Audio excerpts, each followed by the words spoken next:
I can't deal with the rap break. We don't often get into the rap break, do we? No. I just cut that off very suddenly there. Sorry. I've been waiting to hear that song for a couple weeks now, Drew. We've been away, but distance only makes the heart go fonder or fondue. I coat mine in fondue whenever possible, my friend. But it's good to see you. It's good to see, and I guess we could just dive right into the topic of the day. It's good to see the City Connect, hat on, because there's a couple things that happened City yesterday Connect hat that I never thought I'd see happen. A president of the United States became a convicted felon, and I liked a Nike City Connect jersey, and that happened on the same day. Well, you know what they say, Drew. You threw me off. I wasn't ready for that joke. You know, these City Connect jerseys have been hit and miss, haven't they? We've talked about this. Some of them have been fine. Some of them have been exceptional. I think you and I were both a little nervous, weren't we?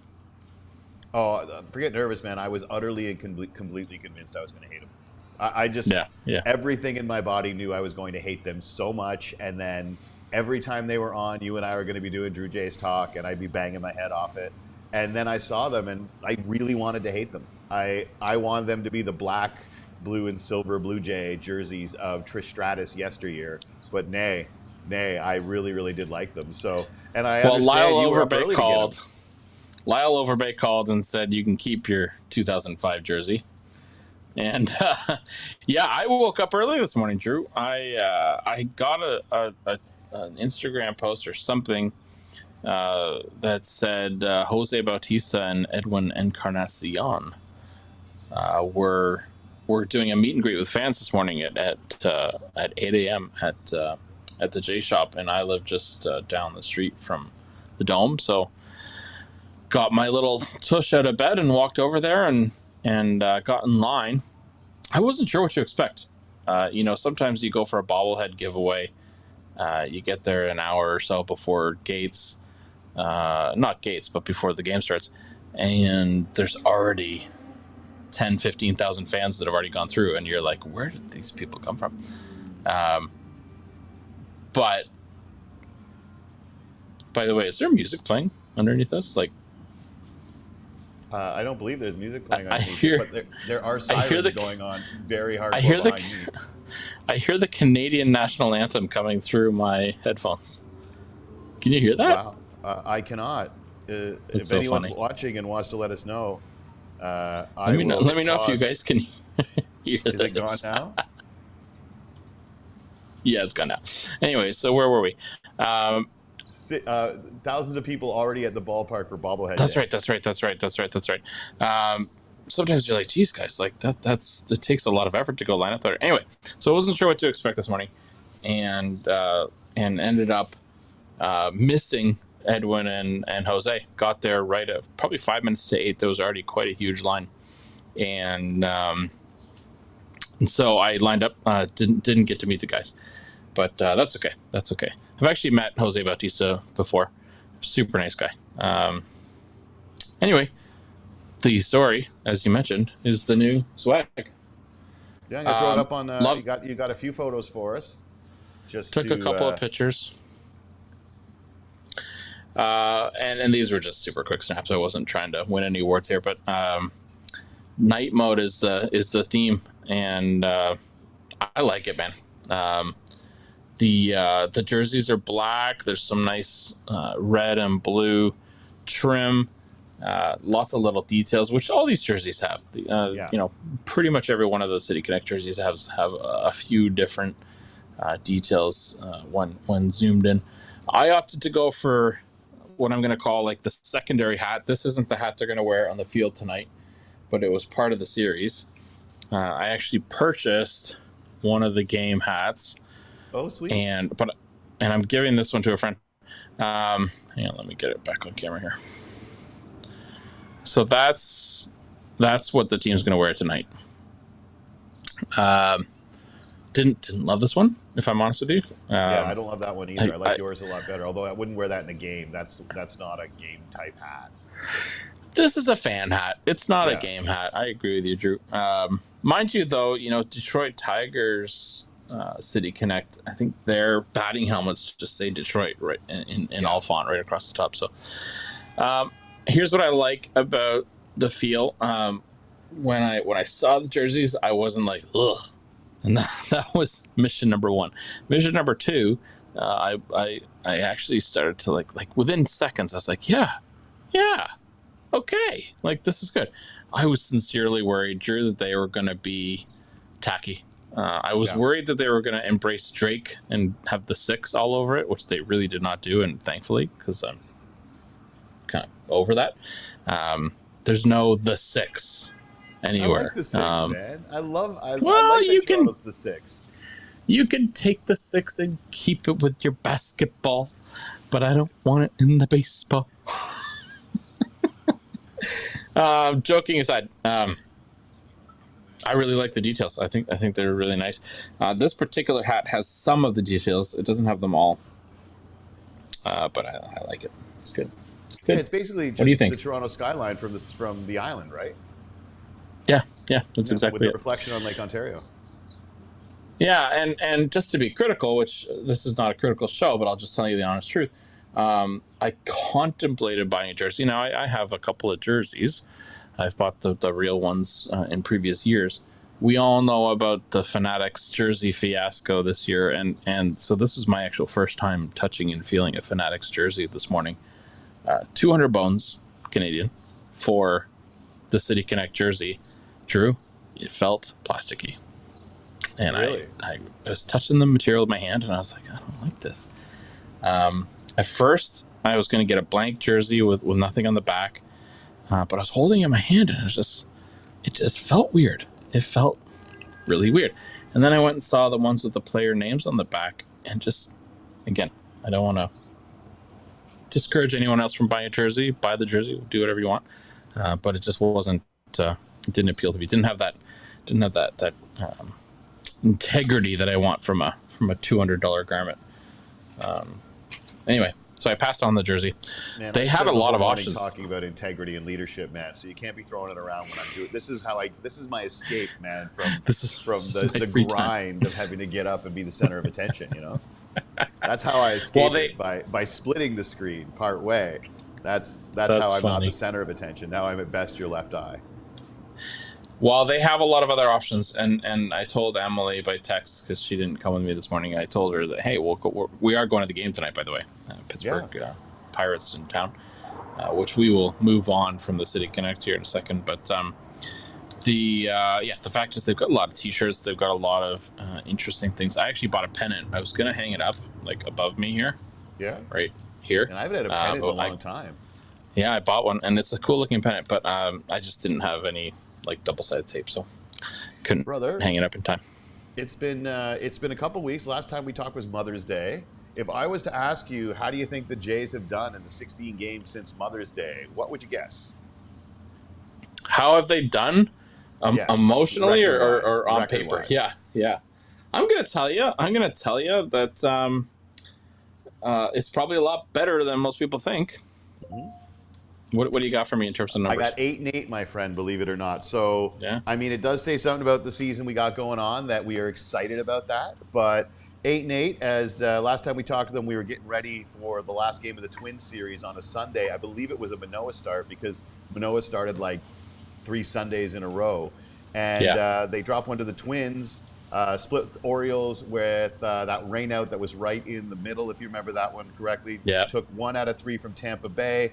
2 out of 3 from the White Sox, and then dropped 3 out of 4 to Detroit before sweeping the Sox these last 3. So they're 8-8. They've won 6 of their last 10. They have won 3 in a row, and I mean, they can say, yes, it was the White Sox, but the Yankees and everybody else who have 35 wins have also gotten to play the White Sox and teams like that. So wins against the White Sox and other teams that aren't any good count 100%. And the Jays went 5-1. Against they went 5-1 against the Sox. So they split with Baltimore. I mean, Tampa Bay always gives them a hard time, but the Jays are currently in last place in the East. But they're 11.5 games back, but they're 4.5 out of a wild card. Again, who cares? It's May. But my point is, they're still in a wild. They're very much still if you were 4.5 back at this point of a division leader, you're in it. So if you're 4.5 back of the wild card, you're in the playoff discussion. And I think this team is playing on only a portion of what it could be. So I take that as a good thing. If you're going to be in last place, anyway. This has been the season of injuries. We'll talk about a couple of Jays injuries in a second here, but I just read that Baltimore's just lost 2 of their starters to UCL injuries. The Yankees have lost Clark Schmidt to UCL. There's a ton of injuries, and it's interesting. The Orioles had just such a killer year last year. I think it was a 101 win season, maybe. And then people said, no, they're going to do worse this year. And I remember thinking, well, that doesn't feel right. But the truth is, injuries have really grabbed hold of the Orioles. I was watching the Orioles broadcast, and Cedric Mullins came out to bat. Don't quote me on this, but I think he was hitting like 7th or 8th. And Cedric used to be the Vladdy there. He used to be the superstar. And now Cedric's effectively a rounding error. So that's when I look at the Jays and I find myself about to get frustrated, which for me is a hard thing to do. It is. I do look at the other teams and I say, well, what's going on with the other teams? Baseball's funny this year, Drew. It's we're seeing a ton of injuries. We're seeing really strange things from the superstars. Julio Rodriguez, one of my favorites, who's not a Jay, having a down year. Let's just take a moment to talk about how Acuna being hurt is bad for baseball. It's terrible and for that's baseball. Like, 4 of the last 5 years that guy's had to be dealing with that, and then the 1 year that he's okay, MVP. Yeah. So yep. I was gutted to see that, man. Yeah. Yeah, there's certain players, and I don't know Acuna, but there's certain players that you for the brand of baseball. Like I actually have some friends down in the South. Some friends in Tennessee actually and most people in Tennessee cheer for the Braves. That's the closest team. And I sent a text just saying, oh man, my heart's broken for you. People don't quite care about injuries until they happen to their own, right? But you saw a lot of fans like, oh, I'm a Mets fan, oh, I'm a Phillies fan, oh man, my heart's broken for you. I'm a whatever fan. Yeah. Now, interestingly, I've been reading a lot of buzz, which really I hate because I love our Jays. True, I love our Jays. I saw a lot of buzz about potentially Vladdy going to the Braves. I saw a rumor of Bichette going to the Giants, and I saw a rumor of Jordan Romano being swooped up or whatever you want to call it by the Baltimore Orioles. Don't like reading about that. I want our guys. I want our guys to stay.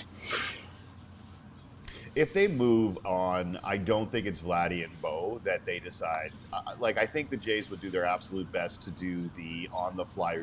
What do they call it? Not the rebuild, but the overhaul. So, a retool. Yeah, the retool. Yeah. Everyone wants to do that, but I don't think Bo and Vladdy are the ones who end up moving on. Then I think Romano is one of the ones who ends up moving on. I think that all kinds of people. I think could be Springer. I don't know if people are going to take on his contract, but I do know that I don't think it's Bo and Vladdy.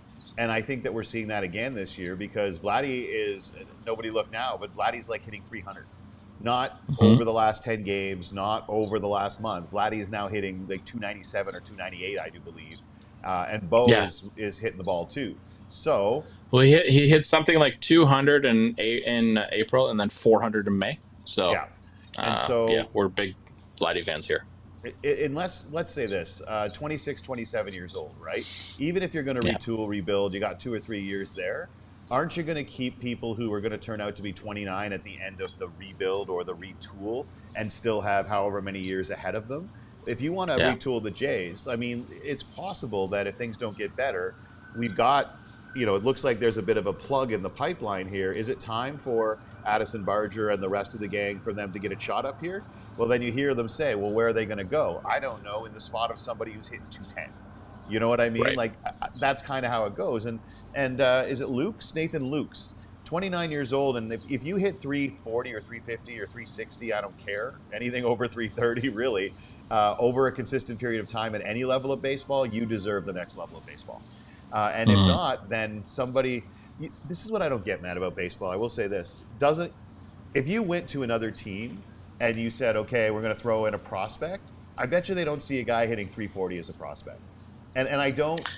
It's like that scene in Moneyball where he's just like, he doesn't hit. Yeah, but he's got a great swing and he's got this and that. Doesn't hit. I'm just not sure. Like, at what point do we make room if we're just scuffling a little bit? Maybe it is worth it as an opportunity. I just can't believe that they got a guy who's hitting 340. I just feel bad for him on a human level. Do you know what I mean? Forget the baseball level. I feel bad for a guy doing that. He's doing everything you're supposed to do as a baseball player. Yeah. Well, look, I think when you bring someone up from the minors, you want them to be instantly producing. And we talked about this last time we chatted, but Jackson Holliday, international phenom, son of Matt Holliday, gets called up and he scuffles. So just because they're doing well in AAA doesn't mean they're going to do well in the majors. It is better pitching in the major leagues, and I hate to say this, but there's a reason why the guys aren't in the majors. They're not there yet. Was Holliday hitting 330 or something in the minors though, or was he just natural? No, he was tearing it up too. He was like, I think I read he was hitting like 360 or something like that. Speaking about call-ups from the minors, though, brother. Sorry, I didn't mean to cut you off, but this will escape my brain if I don't. Did you see the stat that says Schneider is 5th in the majors over the last year and a half? And I forget, it wasn't OPS, but it was some it's some. Was it extra base hits or something? Or I'm not sure, but he was up there at the very top of the. I knew Schneider was playing well. I didn't really realize till I took a step back because I missed a few games, and then I went and watched all of the Blue Jays in 30, and it's just like when the bases are loaded, and they said, and there was one point where they said bases are loaded, and you could hear in the way they said Schneider coming to the plate. It's the way they always say it when your most dangerous weapon is walking to the plate with the bases loaded. Yeah. And I noted. Did you notice that in the way they said there was excitement, and I think it was there's some confidence to it. Yeah, and Schneider earned himself a ton of extra playing time. I mean, he's been kind of platooning to start the year, and I think he's earned some full-time regular bats. If you ask me about Ball, I saw some excitement. I think I was texting you about this. The first night the home run jacket came back. Oh, you were fired up about the home run. Oh, I was fired up. Because, man, this. We've talked about this at length, but whether they win or lose, I like being excited about baseball. It's one thing in my life that there's many things in my life that I get excited about, but it's a treat for me. And whether they're winning or losing, when I hear other people complaining about the thing I love so much, it's just like, no, you don't do that. Like, don't brag on the thing that I love. Here's what I like about the Jays, though, man.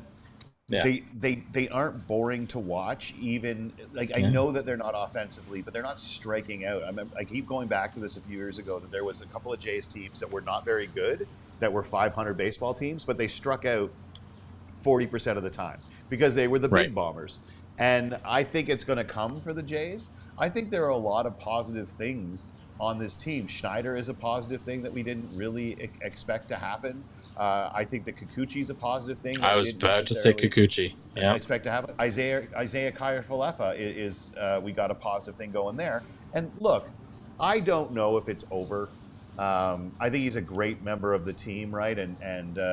But George Springer, what did he get on base? Like 9 times over a 3-game series or something as well. So. And you can see the excitement and the confidence coming up in him. So, I mean, we're looking at 9 runs. They had a 2 and a 1, but then you had 11 runs and 5, 7, and 3. I mean, that's Chicago again. But there was a couple of 9s in there as well over the course of it. So, I don't know, man. I see things trending upward. I do too, man. People are going to scoreboard watch, and you really can't do that. You can do it in late August, but it's not fruitful to do it now. Baseball has 162 games in the regular season. And the reason why there's so many games, well, I don't know why there are, but the reason why you don't scoreboard watch is so many things can change. Emily and I just watched Moneyball again. It's one of my favorite movies.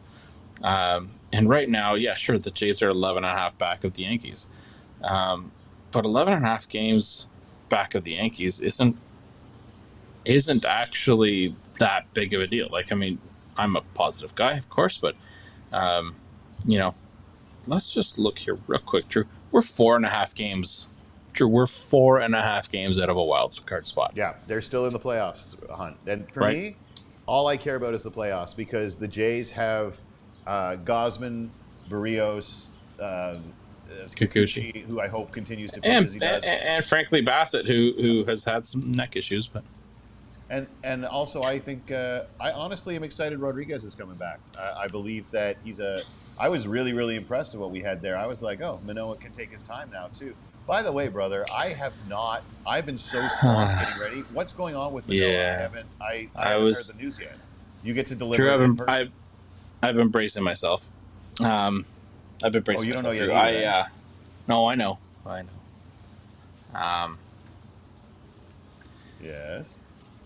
The Manoah. This is not good news. It's not good news, Drew. He is going to get a second opinion on his elbow.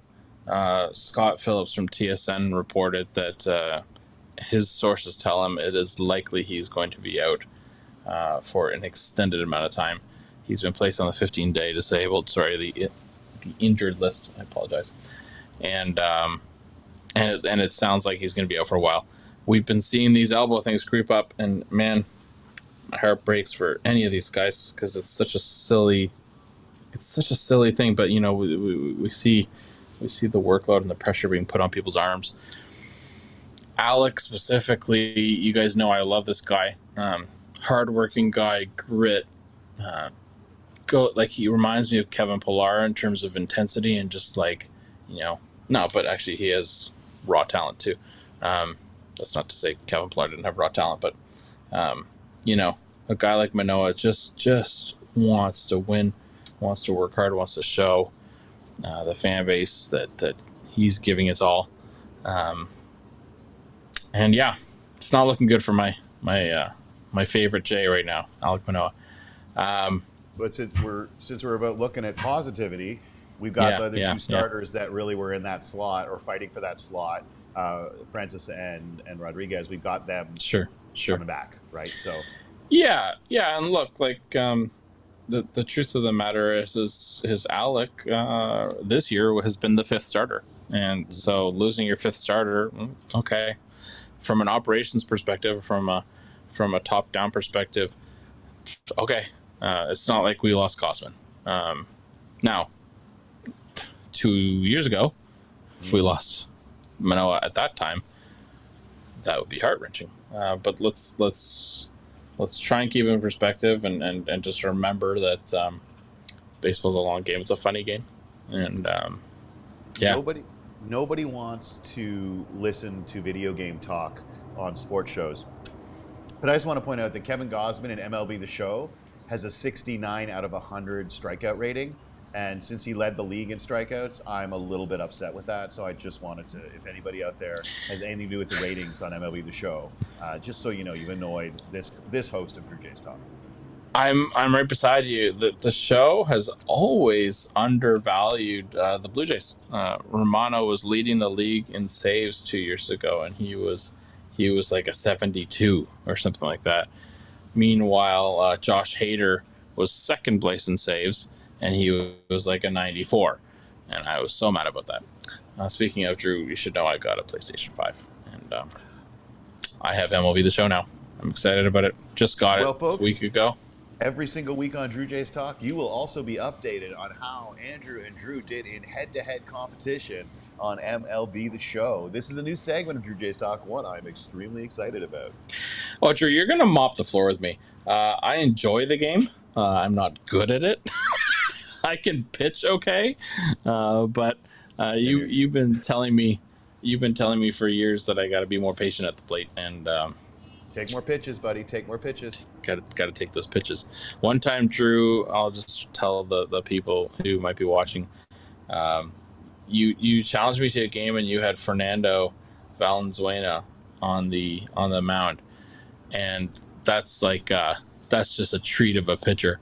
Was he in the 70s, Fernando? 70s, 80s, whatever it was. He was in the 80s. Yeah, Fernando Mania was early 80s, I believe. Yeah, Dodgers pitcher. And I just remember swinging like before the ball even left the guy's hand half the time, and you'd be texting me saying, "Dude, cool it." Patience at the plate. Patience at the plate. I'd be like, I can't cool it. Well, I got to tell you, man, one thing with that game and so many others, like just watching baseball, I've come to appreciate is like the beauty of the changeup. We don't talk as much about just our love of pure baseball on the show anymore, but like just watching a guy pepper the outside part of the plate with a fastball and then let it go and just see it tail away, and it ends up 1.5 feet outside, and you just think to yourself, what on earth was the batter thinking?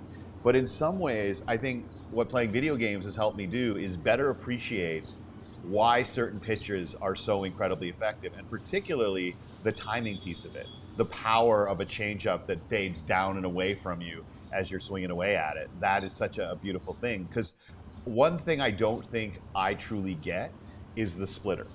And it's the pitch du jour. It's on vogue right now, right? But I don't think any of us truly get what a splitter looks like, and it must be ridiculous because of how awful the swings are against it. Like, these are professional baseball players, and they're swinging at stuff that looks like it bounces 2 feet in front of the plate. I almost wish I could just go and see it once, but I'd have to stand in the box against Gausman, and I don't even know if I want to stand there against a major league pitcher. Although if you're going to stand there against a pitcher, those are probably the ones you want. It would be fun, but man, oh man, definitely don't want to get hit by a pitch. If I can avoid that. I got shot with a paintball once. This is when I was like early 20s. That was the last time I did paintball, and I was like, I bet you getting hit by a pitch hurts like 20 times harder than this. Yeah, because the ball doesn't explode on impact and dissipate everywhere, right? So yes.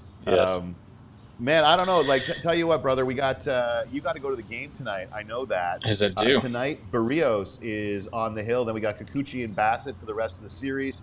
Pirates 26 wins. So do the Jays. Pirates have one more loss. They're 26-30. What do you think is going to happen as we go through this weekend with Barrios, Kikuchi, and Bassett on the hill? What's your call, my friend? Last time we did Drew Jays Talk, you called an 8-0 week. You were incorrect. I'm going to be more tempered, but I will tell you there is some momentum coming out of Chicago.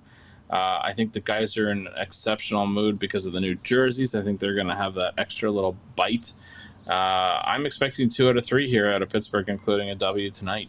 Now, Falter, I actually just picked him up on my fantasy team, Bailey Falter, because I had to let go of Alec.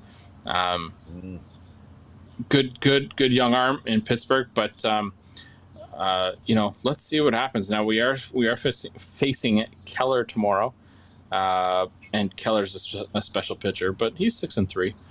And then Pittsburgh hasn't named their Sunday starter, but it won't be Paul Skeens. Yes. So part of me is sad that I won't get to watch it.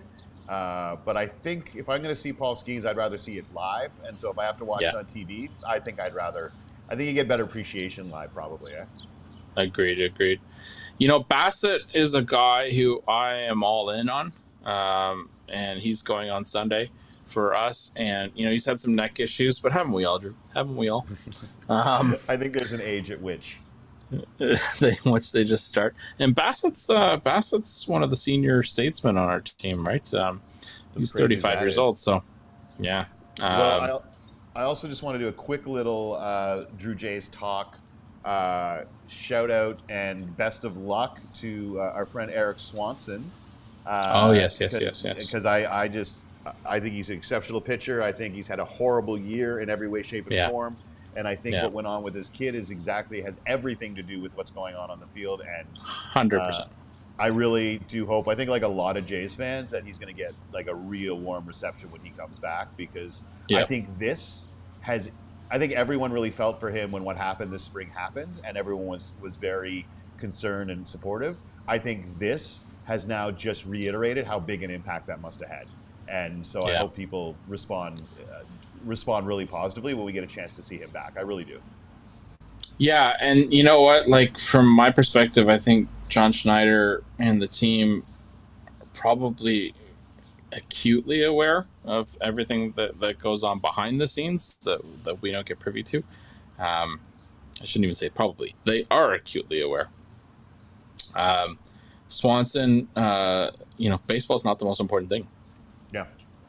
Just a couple of months ago, his son was nearly killed, right? So that's not a small thing. So yeah, a couple of months ago. Like, it seems so long in baseball because, like, that Sunday game against the Twins seems forever ago, but that's 2 months ago.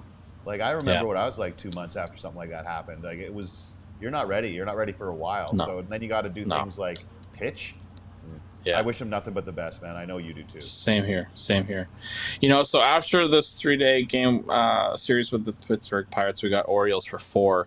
The Orioles are always tough, but they're coming in limping. Jordan Westberg on the Orioles is injured. Good chunk of the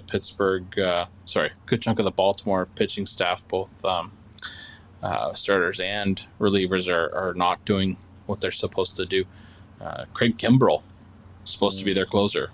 He might be losing the closer job. Just before we go, so I'm going to say 2 out of 3 against Pittsburgh and 2 out of 4. We're going to split with the Orioles, and then we got Oakland. For a series. So let's think positively here, because that's what we do on the Drew Jays Talk, and let's see everybody in a week, and hopefully have some good baseball news. I agree with it. 2 out of 3 from the Pirates, 3 out of 4 from Baltimore. You heard it here first. We got to go because the sun is now beaming in the studio. Brother, have a great night at the ballpark. Did you just more positively predict the week than I did? I did 100%. I love it. Coming in. We are coming in. We're going to finish this week as one of the hotter teams in baseball. I feel good. I feel the vibe. I have a ton of work to do this week, so I need those games to be good to give me an excellent break Drew, from everything I got to do. Let me just tell you, I can connect with your thinking. All right. Ladies and gentlemen. City Connect, the Dudley Connect with the Sorley Connection, and of course, the Drew Connection. For Drew Jays Talk, I'm Drew. That's Andrew. I'm also Andrew. Yeah. And we're so glad to talk to you. We talked. All right, man. Have a great time in the game. Have a hot dog for me. Bye, everyone. Peace, man.